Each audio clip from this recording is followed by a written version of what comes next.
என்னவளே அடி என்னவளே எந்தன் இதயத்தை தொலைத்து விட்டே.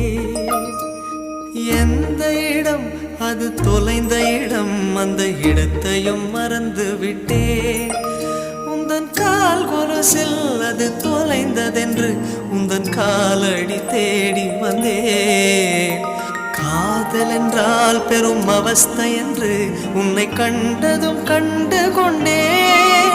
எந்தன் கழுத்து வரை இன்று காதல் வந்து இரு கண் விழி பிதுங்கி நின்றேன்.